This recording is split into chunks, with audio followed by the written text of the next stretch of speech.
बेटा रसूला सर आपको जो है पिछले क्लास में पिछले वीडियो में हमने फिजिक्स में जो आपको चैप्टर स्टार्ट किया था मोशन गति, उसमें आप लोगों ने पढ़ लिया स्पीड क्या होती है, वेलोसिटी क्या होती है, एक्सीलरेशन क्या होता है और स्ट्रेट लाइन मोशन क्या होता है। गैलीलियो ने गति के जो समीकरण दिए पहला दूसरा तीसरा वो सब हमने आपको बता दिया है। ये न्यूमेरिकल रूप। अब रही बात बेटा, अगर गति के समीकरण हम पढ़ते हैं तो वो किसके लिए है बेटा? वो स्ट्रेट लाइन मोशन, सरल रेखीय गति, रिजिड रेखीय गति है ना, मंडी। इसके आगे हमको प्रोजेक्टाइल मोशन पढ़ना है, सर्कुलर मोशन पढ़ना है।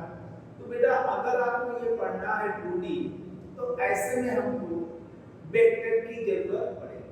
वेक्टर आपका मैथ का पार्ट है जिसमें मैथ में आप वेक्टर पढ़े होंगे और हमें जो है वेक्टर के कुछ पॉइंट कुछ फार्मूलों की जरूरत पड़ेगी जो हमारे फिजिक्स में उसका एप्लीकेशन है ना यूज करना पड़ेगा, फार्मूले यूज करना पड़ेगा। तो हो सकता है कि फार्मूले बताते हैं काम हो जाए, लेकिन फिर भी हम चाहते हैं कि नहीं आपको वेक्टर हम थोड़ा बता दें जिससे कि आप निकाल हो जाए और आप उसको अच्छे से। ठीक है बेटा, आइए सबसे पहले हम लोग वेक्टर की बात करते हैं। तो वेक्टर है क्या? वेक्टर का मतलब देखिए बेटा, भौतिक राशियां दो प्रकार की होती है, दो प्रकार की होती है। एक होती है अदिश स्केलर और दूसरा होता है सदिश यानी वेक्टर। अदिश का मतलब ऐसी राशियां जिसमें परिमाण की आवश्यकता पड़ती है परंतु उसमें दिशा की आवश्यकता नहीं पड़ती। परिमाण की आवश्यकता है परंतु दिशा की आवश्यकता नहीं है, उन राशियों को हम स्केलर या अदिश राशि कहते हैं। तो जरा बताओ कौन सी राशि है जो स्केलर है? तो आप बोलोगे सर दूरी, चाल, काल, ऊर्जा, ये सब आपकी कौन सी राशियां हैं? अदिश राशि। विद्युत धारा, इलेक्ट्रिक करंट कौन सी राशि है? अदिश राशि। ये ठीक। अदिश असदिश का मतलब जिसे प्रदर्शित करने के लिए परिमाण और दिशा दोनों की आवश्यकता पड़े उस अदिश वेक्टर मैग्नीट्यूड और डायरेक्शन दोनों की जरूरत है। तो ऐसी कौन सी राशियां? डिस्प्लेसमेंट, फोर्स है ना, ये सब टार्क, ये सब कौन सी राशियां हैं? ये सब सदिश राशियां हैं है ना। इसका मतलब ये हुआ कि अगर एक्सप्रेशन, वेलोसिटी, फोर्स ये सब सदिश है तो किसी बल के परिमाण को बताएंगे तो साथ में उसकी दिशा भी बताएंगे। डिस्प्लेसमेंट विस्थापन बताएंगे तो मैग्नीट्यूड बताएंगे तो डायरेक्शन बताना पड़ेगा। वेलोसिटी वेग बताओगे तो परिमाण के साथ दिशा भी बताना पड़ेगा। तो याद रखना किसी सदिश राशि वेक्टर को हम एक को ऐसे तीर बनाते हैं और इसको हम एक वेक्टर पढ़ते हैं, यानी ए इज ए वेक्टर, एक वेक्टर। इसको डिनोट करने का जो तरीका है एक तीर बनाते हैं। देखिए ये आपकी लेंथ हो गई, ये एक तीर बन गया। इसकी जो लंबाई होगी, लेंथ होगी, वो इस वेक्टर का क्या होगा? परिमाण होगा, मैग्नीट्यूड। और जो इसकी नोक होगी वो इसकी डायरेक्शन को बताएगा। ठीक है, अगर आप इसको देखना चाहते हो देखिए, अगर हम यहाँ पे इस तरीके से बनाए, ये x कोऑर्डिनेट, ये y कोऑर्डिनेट, तो अब आपको डिनोट हो जाएगा ना x कोऑर्डिनेट से कितना, y से कितना, किस डायरेक्शन में है, कितना क्लियर। ये आपका वेक्टर। अब इस वेक्टर के एडिशन के बारे में बात करते हैं कि अगर दो वेक्टर को जोड़ना हो तो क्या करें? एक वेक्टर है बेटा आपका a और प्लस यहाँ पर एक दूसरा वेक्टर है b, इनको प्लस। देखिए इस कंडीशन में आप देखोगे कि ये आपका होगा थीटा, होगा थीटा। तो ऐसे में आपको क्या मिलेगा कि अगर आप a और b को जोड़ना चाहते हो तो यहाँ a बनाओ, यहाँ से यहाँ के परिमाण के बराबर, है ना, ये a, और ये जो थीटा है मान लीजिए 60 है, तो ये आपका बन जाएगा, है ना। अब आप a को b से मिला दो, तो ये होगा r is equal to a vector plus a और b का रिजल्टेंट जोड़ना, addition a equal to a plus b। लेकिन अगर इसके डिफरेंस को बताना हो, अंतर को बताना हो, तो याद रखना पड़ेगा अगर किसी वेक्टर की डायरेक्शन बदल दी जाए तो वेक्टर जो प्लस में है वो क्या बन जाएगा, माइनस। ठीक है, तो देखिए अगर हम इसके माइनस को दिखाना चाहें तो वेक्टर a बनाएंगे, और ये जो थीटा 60 उधर है तो इसको तरफ पीछे बढ़ाओ तो ये भी तो 60 होगा। इसका मतलब अब हम इस डायरेक्शन में b वेक्टर को बनाएंगे कितने डिग्री पर, 60। तो ये b अपवर्ड पीछे चला गया, तो इसका मतलब ये b नहीं रह जाएगा, माइनस b। अब आप इसको मिलाओगे तो ये आपका होगा r vector is equal to a plus और माइनस b, यानी r is equal to a vector minus, clear हुआ, ये हुआ r vector is equal to a minus b, और यहां पर हुआ r vector is equal to a plus b। ये तो डायग्राम।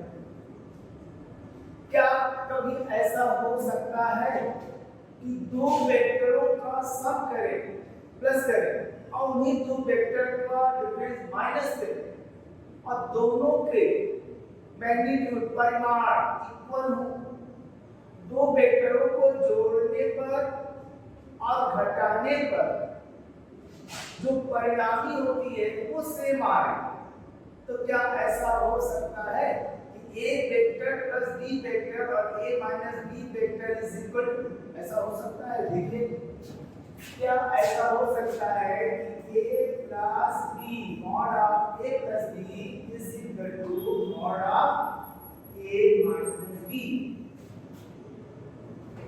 दो वेक्टरों के जोड़ने पर और उन्हीं वेक्टरों को घटाने पर दोनों का परिणाम समान हो सकता है, दोनों के परिमाण इक्वल हो सकते हैं, यानी कि सेम हो सकते हैं कि नहीं हो सकते।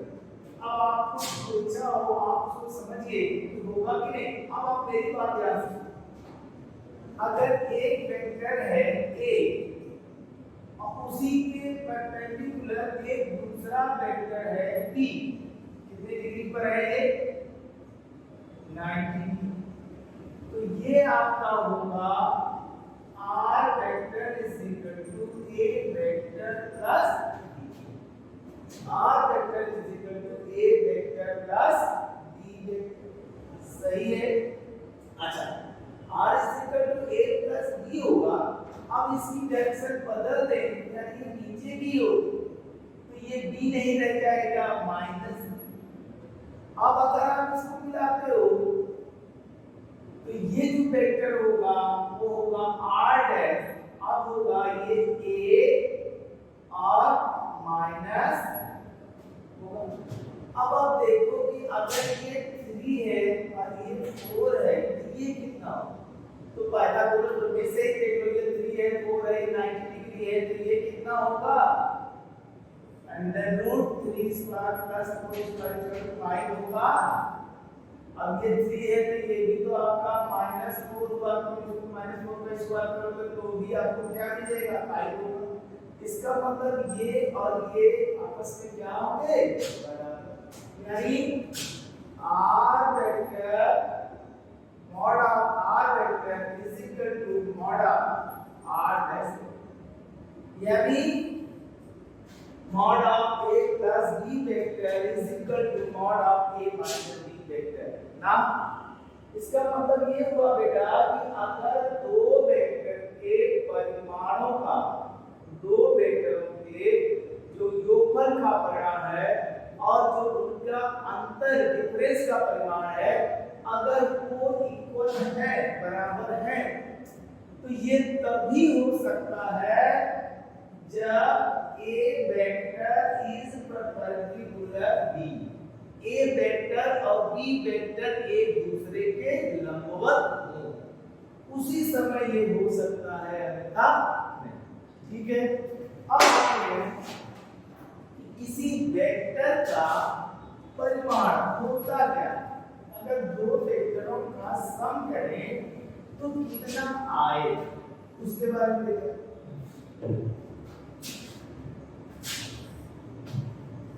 जो रिजल्टेंट होता है R vector is equal to A vector plus B vector. इसका मतलब हुआ कि एक वेक्टर ए और एक वेक्टर बी, और ये हो गया हमारा आर। जब हम इसको सॉल्व करते हैं तो हमको क्या मिलता है, पढ़ा होगा आपने मैथ में समांतर वेक्टरों के जोड़ने के समांतर चतुर्भुज का नियम, तो क्या पढ़ा था, इसको सॉल्व करेंगे। ये वेक्टर है बेटा, नहीं कि ये 3 8 4 है तो 3 + 4 7 कर दो, वेक्टर लिखा हुआ है, यानी वेक्टर सम होगा सदिश योग। तो r स्क्वायर जो होगा वो होता है k square plus b square plus 2ab cos theta. ये थीटा है क्या, a और b वेक्टर के बीच का कोण थीटा। तो r इक्वल टू आपको मिलेगा √a square plus b square plus 2ab cos। ये होता है किसी वेक्टर का परिमाण, सही है। अब जरा देखो कि दो वेक्टरों का सम मैक्सिमम कब होगा, अधिकतम कब होगा। तो मैक्सिमम की बात हो रही है, मिनिमम की बात हो रही है, तो ये तो आपका मात्रा है बेटा। अब हमको देखते हैं पहला, अगर a और b के बीच का कोण कितना हो, a वेक्टर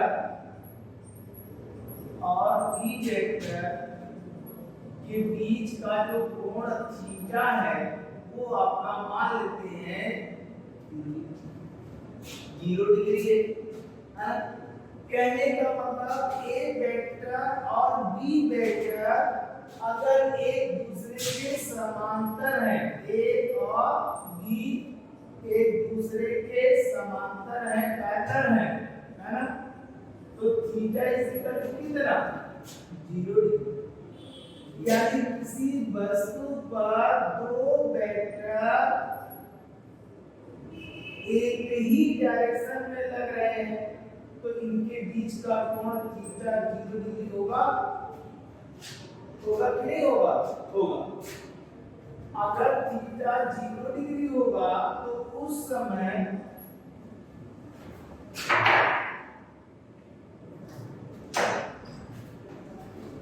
थीटा 0 डिग्री होगा तो बेटा r क्या होगा, तो देखिए r इज इक्वल टू, यहां लिखते हैं यहाँ पर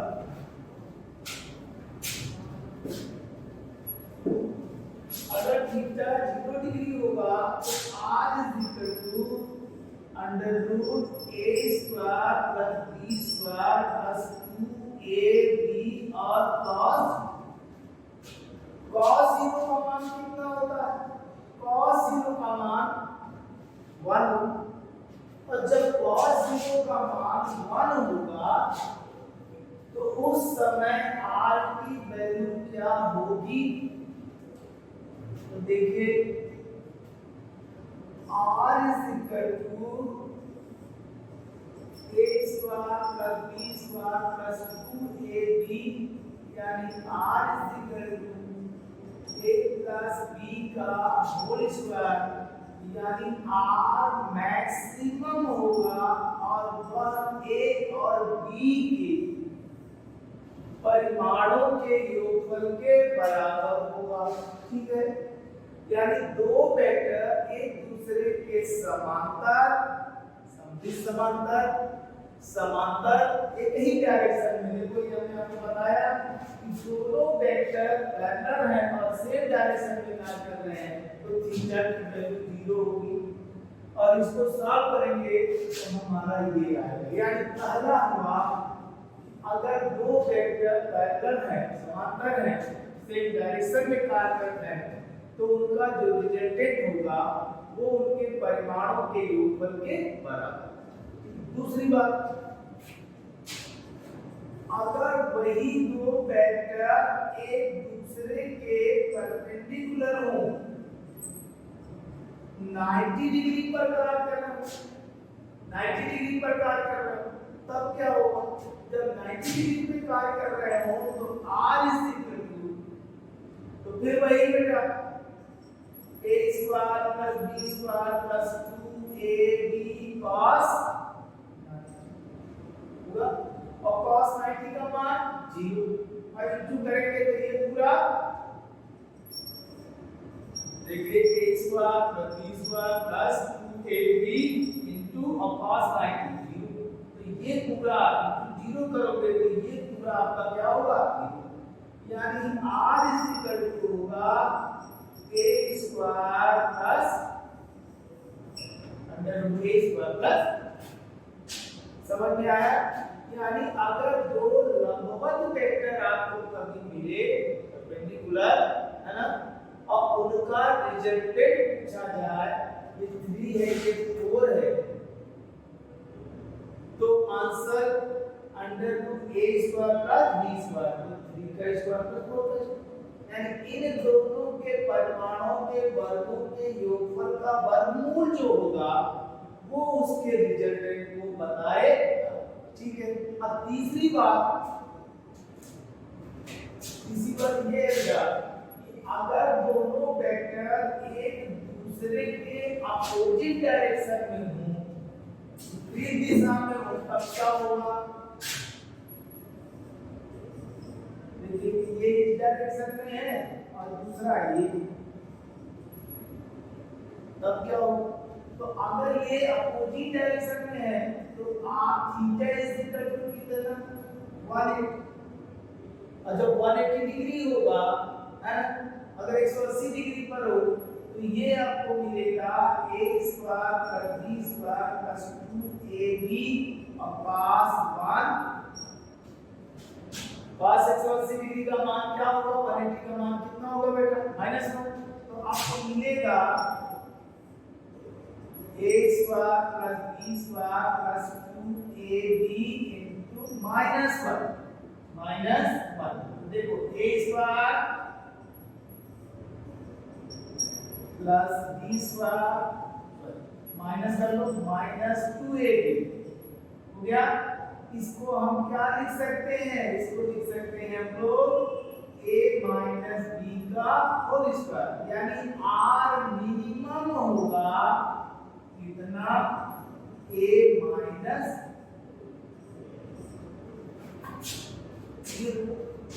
अगर दो वेक्टर पैरेलल हो, थीटा इक्वल टू 0 डिग्री हो, तो उनका जो वैल्यू होगा, रिजल्टेंट परिणामी जो आएगा वो मैक्सिमम होगा और वो a प्लस b उनके परिमाणों के बराबर होगा, योगफल के बराबर होगा।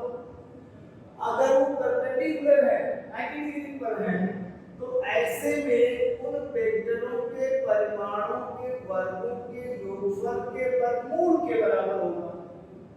और अगर दोनों वेक्टर एक दूसरे के अपोजिट डायरेक्शन में है, 180 डिग्री पर है, तो r मिनिमम जो होगा वो a माइनस b होगा या b माइनस a भी हो सकता है। a माइनस b को या आप a डिफरेंस b लिख सकते हो। कहने का मतलब जो बड़ा है उसमें से छोटा वाला माइनस कर दोगे। ठीक है बेटा, इससे छोटा छोटा क्वेश्चन पूछा जाता है, हम आपको पूछते हैं, जरा देखिएगा। और वो इस तरह के क्वेश्चन होंगे होंगे उसकी गलत होने की चांसेस बहुत कम है, लेकिन जरा सी चूक आपको धोखा देगी। जैसे उससे पूछा गया कि दो वेक्टरों का योगफल मैक्सिमम अधिकतम है, तो उन वेक्टरों के बीच का कोण क्या होगा। तो क्लियर कर लो, कह रहा है कि दो वेक्टरों का रिजल्टेंट मैक्सिमम है, आर मैक्सिमम मतलब a प्लस b होगा, है ना। अब a और b के बीच का एंगल कोण क्या होगा, अभी आपने पहला ही पढ़ा है कि तभी होगा जब थीटा होगा 0। तीसरी बात कहा कि दो वेक्टरों का योगफल मिनिमम होगा, मिनिमम कम से कम, दो वेक्टरों का रिजल्टेंट मिनिमम, तो उन वेक्टरों के बीच का कोण क्या होगा। तो आपका आंसर क्या होगा बेटा, तो r मिनिमम है, तो आपने कहा a माइनस b चाहे b माइनस a हो, a माइनस b या b माइनस a कब होता है, जब थीटा 1, तो उनके बीच का कोण कितना होगा 1, सही है। इसी तरह से तीसरा आपका है दो वेक्टर एक दूसरे के परपेंडिकुलर लंबवत है, तो उन वेक्टरों का परिणामी क्या होगा, तो लंबवत है तो परिणामी r जो होगा वो a square plus b square होगा, और इसमें थीटा क्या होता है 90 गुना, यानी a vector is perpendicular b vector. Clear हो गया बेटा, वेक्टर जोड़ना घटाना सम माइनस समझ में आया। एक बार एक क्वेश्चन है, आपको पूछता हूं, क्या किन्हीं दो समान परिमाण के वेक्टरों का योगफल उन वेक्टरों के अलग अलग वेक्टरों के परिमाण के बराबर हो सकता है या नहीं हो सकता, बताइए फिर से। क्या किन्हीं दो समान परिमाण के वेक्टरों का रिजल्टेंट यानी योगफल उन अलग अलग वेक्टरों के योगफल के बराबर हो सकता है कि नहीं हो सकता, और हो सकता है तो किस परिस्थिति, इसे बताते हैं। जैसे कह रहा है कि एक वेक्टर है a जिसकी वैल्यू मान लो 5 है, दूसरा वेक्टर है b और उसकी वैल्यू, तो क्या इन दोनों का रिजल्टेंट जो r होगा a प्लस b, क्या वो भी 5 हो सकता है या नहीं हो सकता, सोच के।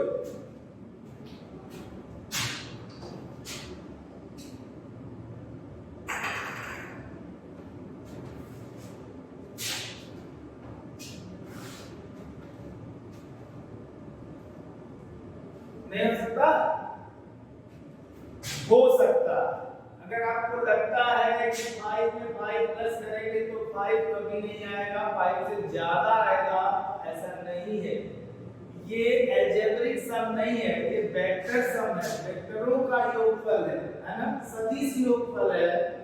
ऐसा नहीं आप अलजेब्रिक बीजगणितीय योगफल नहीं है कि 4 और 3 को प्लस करोगे तो कितना आएगा, तो कहोगे सर 4 और प्लस 3 7 होगा, ये अलजेब्रिक हुआ। लेकिन वेक्टर में 4 प्लस 3 इज इक्वल टू 7 भी हो सकता है, 4 प्लस 3 इज इक्वल टू 5 भी हो सकता है, अब 4 प्लस 3 इज इक्वल टू 1 भी हो सकता है, 4 प्लस 3 इज इक्वल टू कुछ और भी हो सकता है।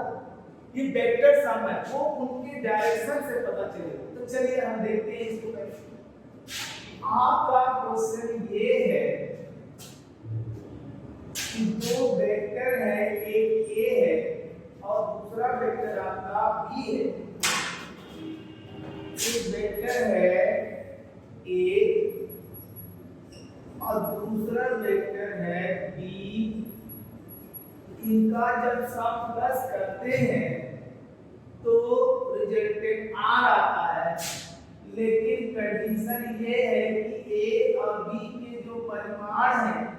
और जो रिजल्टेंट का परिमाण है वो तीनों आपस में क्या होंगे, बराबर होने चाहिए। तो कहने का मतलब a + b r है, इसी को हम मान सकते हैं कि कोई x है, ये क्वेश्चन में दिया है। दोनों के वेक्टर के परिमाण बराबर हैं और जो परिणामी r आता है वो भी इनके अलग-अलग परिमाण के बराबर। अब formula r = a² + b² + 2ab cos theta होता है ना, जिसमें r की जो वैल्यू है वो भी x, a की वैल्यू है वो भी है, सब में x रख दो तो आपको मिलेगा x² = 2x² + 2x² cos theta. इसको इधर लाए तो x² - 2x² = 2x² cos theta, यानी -x² = 2x² cos थीटा हो गया। अब देखिए x² से x² कैंसिल होगा और मिलेगा आपको cos थीटा = -1/2। और cos थीटा में -1/2 की वैल्यू क्या होती है, cos थीटा -1/2, तो ये होगा बेटा cos -1/2 यानी cos 120, यानी थीटा = 120। क्लियर है?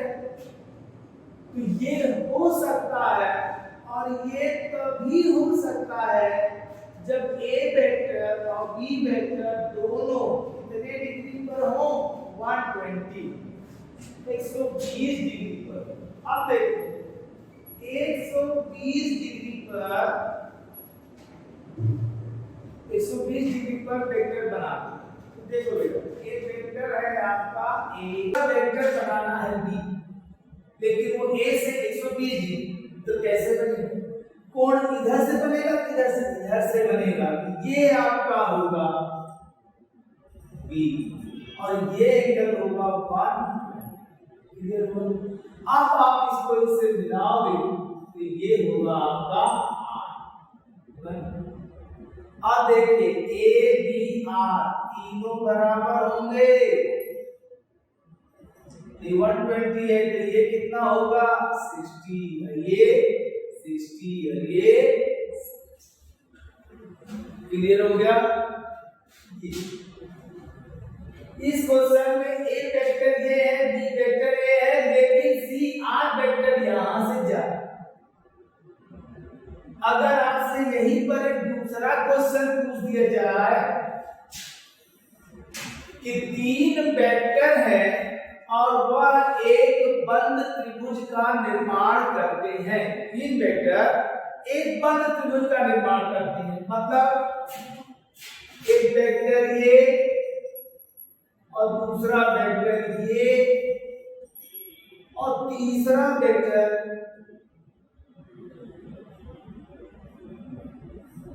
ये, तीसरा वेक्टर आपका ए बी और ये आपका हो गया, हो गया। तो A vector plus B vector plus C vector की वैल्यू क्या होगी, तो अगर 3 वेक्टर एक बंद त्रिभुज का निर्माण कर रहे हैं, देखिए जहां से चल रहा है वहीं आ गया, तो ठीक डिस्प्लेसमेंट की तरफ, विस्थापन की तरफ, इनिशियल पॉइंट और फाइनल पॉइंट सेम है, इसका मतलब तीनों का जो सम होगा, तीनों का जो योगफल होगा वो a + b + c = क्या होगा 0। यानी 3 वेक्टर अगर एक बंद त्रिभुज का निर्माण करते हैं, बंद त्रिभुज का निर्माण करते हैं, तो इसका मतलब उन तीनों वेक्टरों का योगफल कितना होगा 0 होगा। अब बात करते हैं बेटा दो वेक्टरों के गुणनफल, है ना? तो दो वेक्टरों का जो गुणनफल होता है वो क्या है?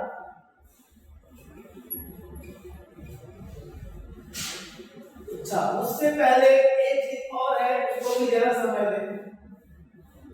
वेक्टरों का वियोजन, वेक्टरों का वियोजन, कंपोनेंट ऑफ वेक्टर, वेक्टरों का वियोजन क्या होता है जरा उसके बारे में देखें। उसका मतलब ये है कि अगर एक वेक्टर आपके पास है ए, है ना, ए वेक्टर है और आप इसके दो टुकड़े करना चाहते हो, है ना, जरूरी नहीं है कि दोनों समान परिमाण के, दोनों टुकड़े जरूरी नहीं सेम मैग्नीट्यूड, लेकिन टुकड़े दो होने चाहिए। अब देखो इनके दो टुकड़े करने हैं तो क्या करना पड़ेगा?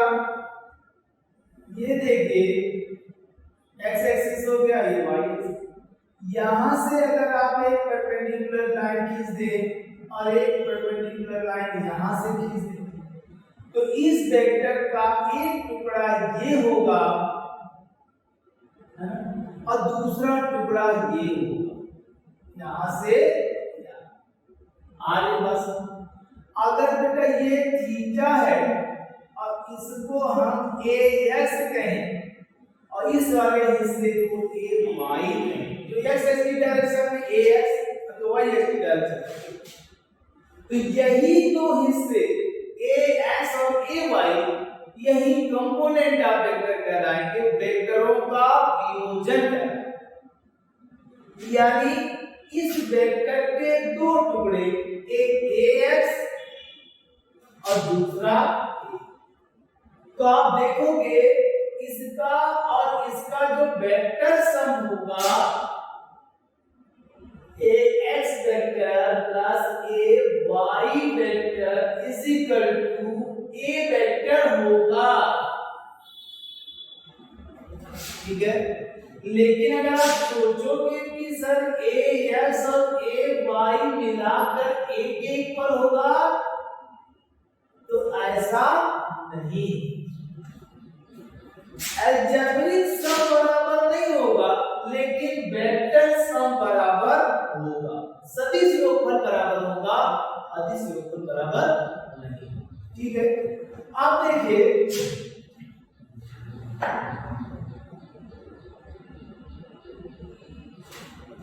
इसको अगर हम पढ़ेंगे ट्रिग्नोमेट्री से कि बेटा ये थीटा है, ये ए है, इसको हम क्या लिख सकते हैं? ए cos थीटा, और इसको क्या लिख सकते हैं? ए sin। समझ में आया कि नहीं समझ में? देखिए ओ पी क्यू मान लो और ये 90 डिग्री है तो आप देखोगे ये कर्ण होगा और ये आधार होगा, तो cos theta is equal to a x upon a, आधार बटे कर्ण होगा, इसका मतलब a x is equal to a cos। इसको कहते हैं वेक्टर का क्षैतिज घटक, क्षैतिज घटक हो गया। और यहाँ इसी तरह से आप इसको तोड़ दो तो ये ए वाई है तो ये ए वाई होगा, तो ये मिलेगा A Y is equal to A sine, Y is equal to A sine. Clear? एक क्षैतिज घटक है और दूसरा ऊर्ध्व घटक, क्षैतिज घटक और ऊर्ध्व घटक, अर्जेंटल और कम। तो a x equal to a cos theta, a y equal to a sin, equation first मान लो और इसको इक्वेशन इन दोनों का स्क्वायर कर लो बेटा और जोड़ लो तो देखो क्या मिलेगा, तब मिलेगा आपको a square x plus a square y और इधर मिलेगा a square cos square theta plus a square sin square theta. तो हम क्या करें इसको? अच्छा लिख दे रहे हैं एक बार, a square cos square theta plus a square sin square theta, तो आपको मिलेगा a square square X plus A square Y, और ये होगा ए square cos square theta plus sin square theta. cos square theta plus sin square theta equal to 1, यानी मिलेगा आपको a square x plus a square y is equal to a square ना। इसका मतलब आपको मिल गया a is equal to under root a square x plus a square, यानी उनके क्षैतिज और ऊर्ध्व घटकों के जो वेक्टर सम होंगे a स्क्वायर x क्षैतिज घटक का स्क्वायर और ऊर्ध्व घटक का स्क्वायर प्लस करो रूट निकालो वो a। क्लियर हुआ? अगर हम डायरेक्शन देखना चाहें, थीटा निकालना चाहें, तो क्या करें? देखो सेकंड में फर्स्ट को डिवाइड करें तो क्या मिलेगा a y by ax।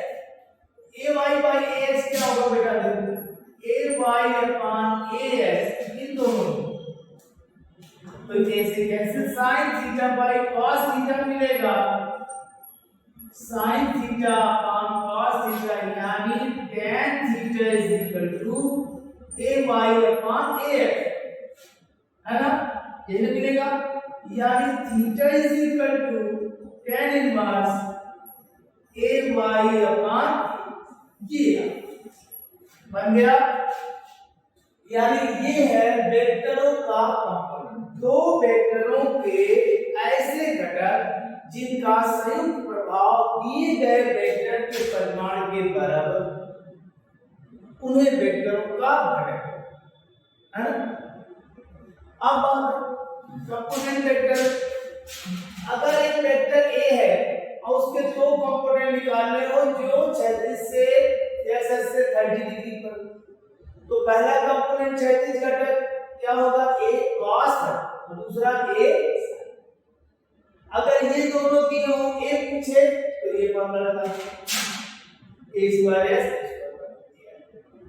अगर एक क्षैतिज और ऊर्ध्व घटक मालूम है और आपसे उसकी डायरेक्शन पूछ रहा है थीटा, हो गया? ठीक है बेटा, अभी हमने आपको वेक्टर का सम और वेक्टर का डिफरेंस बताया, वेक्टर के कंपोनेंट बताया। अभी हमारे पास वेक्टरों का गुणनफल है ना। वेक्टरों के गुणनफल दो प्रकार के होंगे, डॉट प्रोडक्ट और, तो वेक्टरों का गुणनफल अभी हम आपको अगले वीडियो में बताएंगे। ठीक है बेटा, ओके, थैंक यू।